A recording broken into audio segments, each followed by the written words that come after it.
Hi, இந்த வீடியோவில் நம்ம அமந்தா ஹெல்த்கேர் லிமிடெட் ஐபிஓ பற்றி பார்க்க போகிறோம். இந்த ஐபிஓ செப்டம்பர் 1 ஓப்பன் ஆகி செப்டம்பர் 3 க்ளோஸ் ஆகுது. செப்டம்பர் 4 உங்களுக்கு அலாட் ஆகிடுச்சு எல்லாம் தெரிஞ்சிடும். செப்டம்பர் 8 உங்கள் மார்க்கெட்டில் லிஸ்ட் ஆகிறாங்க. இந்த ஐபிஓட ப்ரைஸ் பேண்ட் வந்து 120 to 126 பெர் ஈக்விட்டி ஷேர்.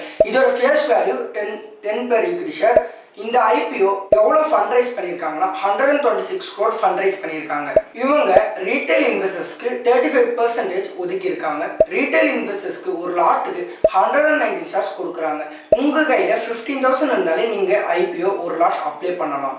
இந்த கம்பெனியோட வேல்யூவேஷன்ஸ் பார்த்தீங்கன்னா கொஞ்சம் ஆவரேஜாக தான் இருக்குது. இபிஎஸ், ஆர்ஓசி எல்லாமே கொஞ்சம் டீசெண்டாக இருக்குது. ஒரு சிலர்லாம் கொஞ்சம் கம்மியாகவே இருக்குது. இது ஒரு நெகட்டிவ் பாயிண்ட்ஸ் தான். இந்த கம்பெனியோட ஃபினான்ஷியல் ஸ்டேட்மெண்ட் பார்த்தீங்கன்னா இயர் ஆன் இயர் ப்ராஃபிட் ஓரளவு இன்க்ரீஸ் பண்ணியிருக்காங்க. ரெவன்யூவும் ஓரளவு இவங்க ஜென்ரேட் பண்ணியிருக்காங்க.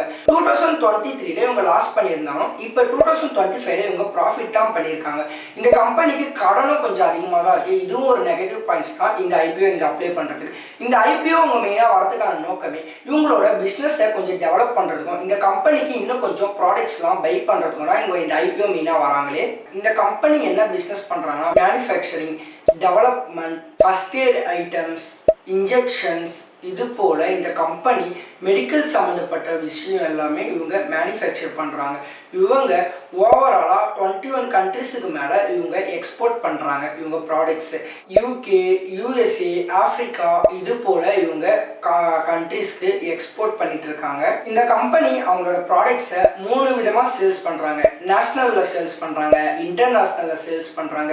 அது மட்டும் இல்லாமல் இவங்க இந்தியாவில் பார்ட்னர்ஷிப் பண்ணி இது மூலிமா இங்கே இந்தியா ஃபுல்லாக இவங்க சேல்ஸ் பண்ணிட்டு இருக்காங்க. இந்த கம்பெனியோட ஸ்ட்ரென்த்ஸ் என்னன்னு பார்த்தீங்கன்னா இவங்க 1994 கம்பெனி ஸ்டார்ட் பண்ணியிருக்காங்க. இது ஒரு பழைய கம்பெனிங்கிறதுனால நம்பி நீங்கள் இன்வெஸ்ட் பண்ணலாம். இவ்வளோதான் இந்த வீடியோ. இந்த வீடியோ உங்களுக்கு யூஸ்ஃபுல்லாக இருந்துச்சுன்னா மறக்காம நம்ம பேஜை ஃபாலோ பண்ணிக்கோங்க.